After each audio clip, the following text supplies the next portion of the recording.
Hay juegos en donde los resultados son impredecibles.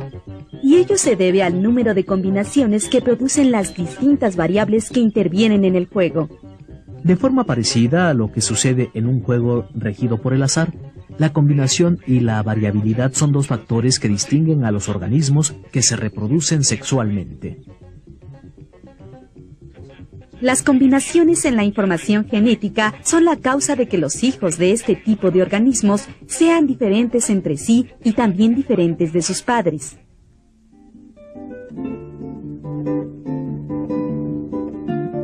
Las especies que se reproducen de forma sexual son aquellas en las cuales se requieren dos progenitores, un macho y una hembra. Tanto el macho como la hembra cuentan con células especializadas en la reproducción. A estas células se les llama células germinales, aunque también se les conoce con otros nombres: células reproductoras, células sexuales o gametos. Existen dos tipos básicos de células germinales: el óvulo y el espermatozoide. Los óvulos son las células germinales femeninas, mientras que los espermatozoides son las células germinales masculinas.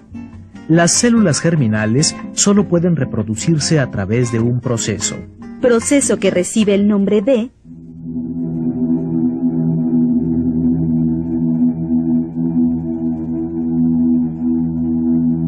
meiosis. En esta oportunidad hablaremos sobre la meiosis.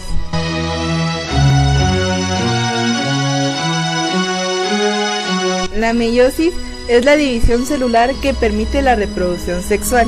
La meiosis comprende de dos divisiones sucesivas: una primera división meiótica, que es una división reduccional, ya que de una célula madre diploide 2N se obtienen dos células hijas haploides N, y una segunda división meiótica, que es una división ecuacional, ya que las células hijas tienen el mismo número de cromosomas que la célula madre. Así, dos células N de la primera división meiótica se obtienen 4 células N. Igual que en la mitosis, antes de la primera división meiótica hay un periodo de interfase en el que se duplica el ADN. Sin embargo, en la interfase de la segunda división meiótica no hay duplicación del ADN.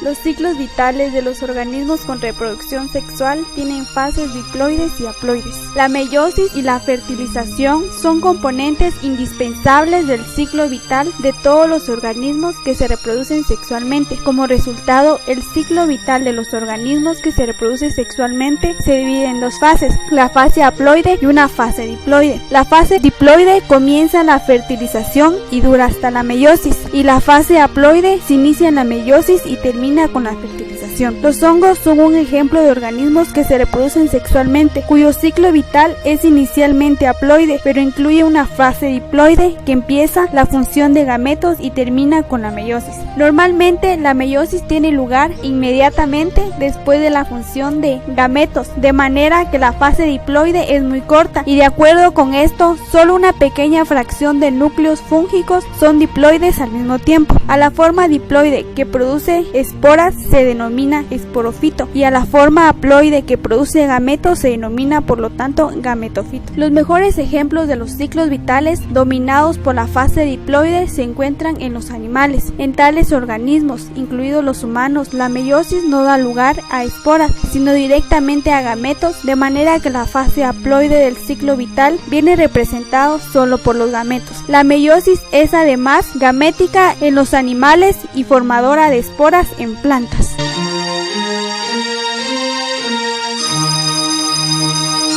La meiosis convierte una célula diploide en 4 células haploides. La meiosis sucede en el ciclo vital de un organismo y va siempre precedida por la duplicación de los cromosomas de una célula diploide. Implica divisiones sucesivas que convierten el núcleo diploide en 4 núcleos haploides. A la primera división meiótica se le denomina también división reduccional. Reduce el número de cromosomas de diploide a haploide. En los primeros estadios de la meiosis 1, los dos cromosomas de cada par homólogo se acercan durante la profase para intercambiar información genética. Este emparejamiento se denomina sinapsis. Los dos cromosomas de cada pareja de homólogos se unen tan estrechamente durante la profase de la primera división mitótica que se comportan como una única unidad denominada bivalente. Después de alinearse en el ecuador del uso, cada bivalente se escinde de tal manera que sus dos cromosomas homólogos se mueven hacia los polos opuestos del uso. Como resultado, cada núcleo hijo es haploide, debido a que solo contiene uno de los dos cromosomas de cada bivalente. Durante la meiosis 2, las dos cromatidas hermanas de cada cromosoma se separan en las dos células hija. La meiosis sucede durante la primera división meiótica. Cada división meiótica implica las mismas etapas básicas de la mitosis.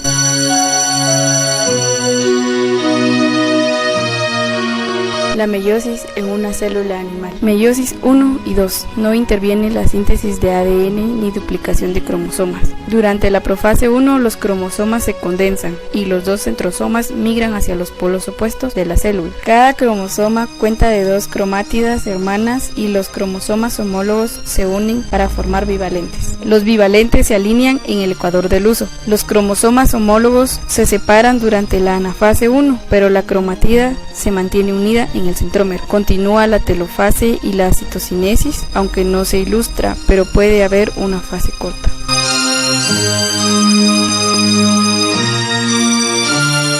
La meiosis 1 produce dos células haploides que tienen cromosomas compuestos por cromátidas hermanas. La primera división meiótica segrega los cromosomas homólogos en diferentes células hijas. Esta característica de la meiosis tiene una significación genética especial, ya que es en esta etapa del ciclo vital de un organismo cuando los dos alelos de cada gen se separan. En la separación de los alelos, la que hace posible la mezcla eventual de los diferentes pares de alelos en la fertilización. Durante la primera división meiótica existen acontecimientos de gran significación que implican el intercambio físico de fragmentos de moléculas de ADN. Los biólogos moleculares denominan el intercambio de segmentos de ADN entre dos fuentes diferentes.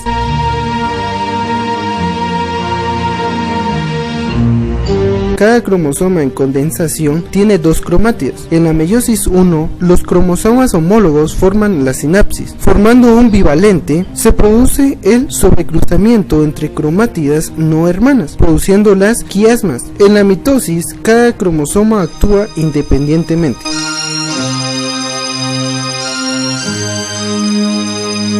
En meiosis 1, los bivalentes se alinean en placa metafásica. En la mitosis, los cromosomas individuales se alinean en placa metafásica.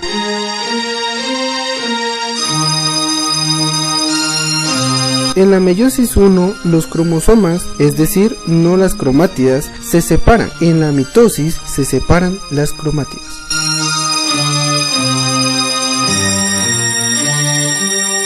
Profase 1. Los cromosomas homólogos se emparejan e intercambian ADN. Los primeros biólogos celulares dividieron la profase 1 en 5 etapas, denominadas leptotene, sigetene, paquitene, diplotene y diacinesis. Primera fase, leptotene. Empieza con la condensación de las fibras de cromatina en estructuras largas y filamentosas. Paso 2, sigetene. La condensación hace que se distingan a cada uno de los cromosomas y emparejen estrechamente mediante el proceso de la sinapsis, formando bivalentes. Los bivalentes tienen 4 cromatinas, 2 derivadas de cada cromosoma, lo cual permite que a los segmentos de ADN intercambien. A este proceso se le llama sobrecruzamiento. Paso 3. Paquitene. Durante esta etapa se da el sobrecruzamiento, este intercambio físico de información genética entre regiones equivalentes de los cromosomas homólogos, la que cuenta en la recombinación genética. Paso 4.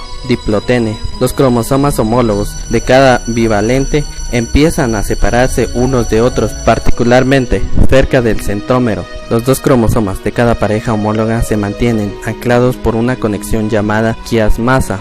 Esta conexión se sitúa en regiones donde se ha intercambiado segmentos de ADN. Parte final, diacinesis. Los cromosomas se condensan hasta su estado de máxima completación. Metafase 1. Los bivalentes se alinean al ecuador del uso. Durante la metafase 1, Los bivalentes, es decir, cromosomas homólogos emparejados, se anclan por medio de sus cinetocoros a los microtúbulos del huso y migran hacia el ecuador del huso. En esta fase, entre la meiosis 1 y una división mitótica típica, existe una diferencia, pues en esta no se observa tal emparejamiento. Cada bivalente contiene 4 cromátidas y 4 cinetocoros. Los cinetocoros de las cromátidas hermanas se encuentran uno al lado de otro y están orientados hacia el mismo polo de la célula. Los cinetocoros derivados de las cromátidas de uno de los cromosomas homólogos se unen a los microtúbulos que proceden de un polo del huso, y los cinetocoros derivados del otro cromosoma se unen a los microtúbulos que proceden del polo opuesto. El resultado es que cada polo del huso recibirá una mezcla al azar de cromosomas paternos y maternos, cuando los dos miembros de cada pareja de cromosomas se muevan hacia los polos opuestos del huso durante la anafase. Los cromosomas se mantienen juntos por los quiasmas. Si en la profase 1 no hubiese ocurrido sobrecruzamiento y por tanto los cromosomas podrían no estar emparejados correctamente en el ecuador del huso, y los cromosomas homólogos podrían no separarse apropiadamente durante la anafase 1. Esto es exactamente lo que sucede durante la meiosis en células de levaduras mutantes que muestran deficiencias de recombinación genética defectuosas.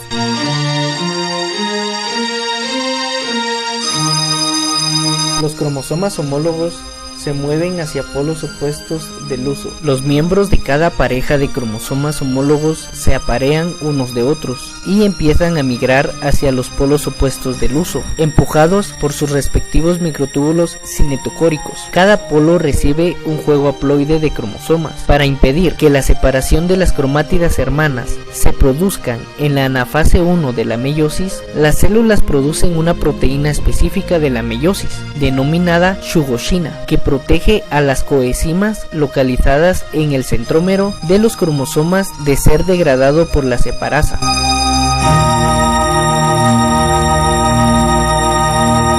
Telofase 1 y citocinesis. Se producen 2 células haploides.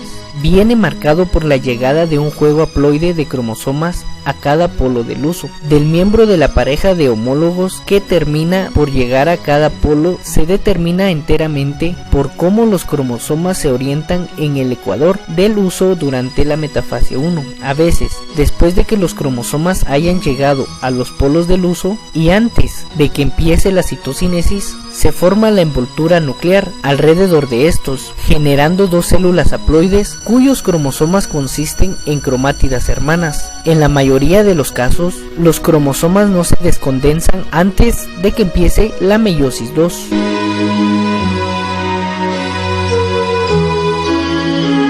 La meiosis 2 se parece a una división mitótica. Después de la meiosis 1 hay una fase corta, pero esta está antes de la meiosis 2, aunque esta interfase no va acompañada de la replicación de ADN, ya que cada cromosoma consta de una pareja de cromátidas hermanas replicadas, las cuales ya se habían generado durante la interfase que precedió a la meiosis 1. El ADN solo se replica una vez, y esto es antes de la primera división meiótica. El propósito de la meiosis 2 es repartir las cromátidas hermanas, las cuales fueron creadas en la primera vuelta de la replicación de ADN en 2 nuevas células recién formadas. La profase 2 es muy corta, parecida a la profase de la mitosis, y la metafase 2, solo la mitad del total de los cromosomas está presente en el ecuador del huso meiótico. Los cinetocoros de las cromátidas ahora están orientados de manera opuesta, lo que permite que las cromátidas hermanas se separen y se muevan como nuevos cromosomas hijos hacia polos opuestos del huso durante una fase 2. Las fases restantes de la meiosis 2 son parecidas a las de la mitosis. Como resultado, se se forman 4 células hijas, cada una conteniendo un juego haploide de cromosomas. Cuando una de estas células contiene una mezcla al azar de cromosomas maternos y paternos, los cromosomas están compuestos también por una mezcla de secuencias de ADN maternos y paternos, formados por el sobrecruzamiento realizado durante la profase 1. Pero en la meiosis existe un error raro llamado no disyunción y puede producir células a las que les falta un cromosoma en particular o aquellas que contienen un cromosoma extra. Este error hace referencia a un error en la separación, ya sea de cromosomas homólogos o de cromátidas hermanas durante la transición metafase-anafase. En lugar de separarse tanto los cromosomas como las cromátidas, se mantendrían unidas y se moverían a una de las células hijas, generando entonces una célula que contendría las 2 copias del cromosoma y otra célula que no contendría ninguna copia. Los gametos resultantes tendrían un número incorrecto de cromosomas y tenderían a producir embriones defectuosos que morirían antes del nacimiento. Sin embargo, unos pocos de estos gametos pueden participar en la formación de embriones que sobreviven. Por ejemplo, en el síndrome de Down, si un espermatozoide humano anormal que contiene 2 copias del cromosoma 21 fertiliza a un óvulo normal que contiene una copia del cromosoma 21, el embrión resultante va a poseer 3 copias del cromosoma 21. Puede desarrollarse por completo y conduciría al nacimiento de un niño vivo, pero este niño tendría una serie de anormalidades en su desarrollo, por ejemplo, la baja estatura, las manos grandes, los pliegues sobre los ojos y la inteligencia disminuida.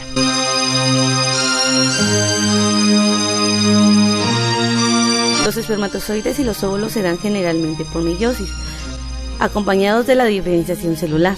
La meiosis subyace del centro de los gametos, que es el proceso de la formación de los gametos haploides a partir de las células precursoras de los diploides, pero los gametos masculinos y femeninos diferencian significativamente de la estructura, lo que significa que los gametogénesis debe constituirse en algo más que en la mitosis. En los varones, la meiosis convierte un espermatocito diploide en 4 espermatinas haploides de tamaños similares. Después de que haya completado la meiosis, las espermatinas se diferencian del espermatozoide eliminando la mayoría de su citoplasma, desarrollando un flagelo de otras estructuras especializadas. En las mujeres, la meiosis convierte un ovocito diploide en 4 células haploide, pero solo una de las 4 sobrevive y da lugar al óvulo funcional. Este resultado se genera por 2 divisiones meióticas que dividen del citoplasma del ovocito de manera desigual, ya que una de las 4 células hijas recibe el grueso del citoplasma del ovocito diploide original. Las otras 3 células más pequeñas, denominadas córpulus polar, degenera. La ventaja de que solo una de las 4 productos haploides de la meiosis se desarrolla en un óvulo funcional, en el que el citoplasma, que en otra forma se habla distribuido entre 4 células,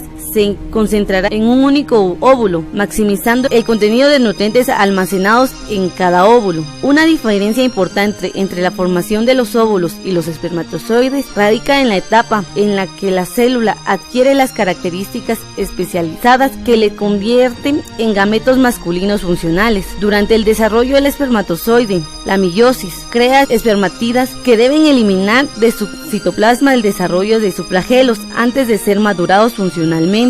Por el contrario, los óvulos en desarrollo adquieren unas características especializadas. Durante el proceso de la meiosis, muchas de las características especializadas del óvulo se adquieren durante la profase 1, que es cuando la meiosis se tiene temporalmente para dar tiempo a un crecimiento celular más extenso. Durante esta fase, el crecimiento de las células desarrolla varios tipos de cubiertas externas diseñadas para proteger al óvulo de los daños físicos y químicos. La cantidad del crecimiento que tiene lugar lugar durante esta fase puede ser considerable. Después de que la fase del crecimiento se haya completado, los ositos se desarrollan, quedan detenidos en profase 1, hasta que la meiosis se reanuda por el estímulo de las propiedades. En el ámbito de la reanudación de la meiosis, se disparan por las hormonas esteroides progesteronas, cuya presencia cumplen con el aumento de la actividad de las proteínas. En el momento en que la meiosis se completa, el óvulo está completamente maduro y puede incluso haber sido fertilizado. El óvulo maduro es una célula altamente diferenciada que se especializa en la tarea de producir un nuevo organismo, en el mismo sentido que una célula muscular se especializa en la contracción de un glóbulo rojo.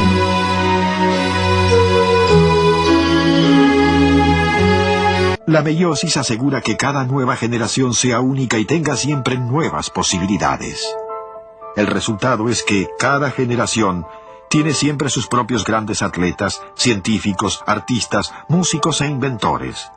Y por extraño que pueda parecer, la meiosis brinda también un puente físico entre generaciones sucesivas, ya que los padres transmiten una diminuta cantidad de su propia sustancia, su propio ADN, a sus hijos.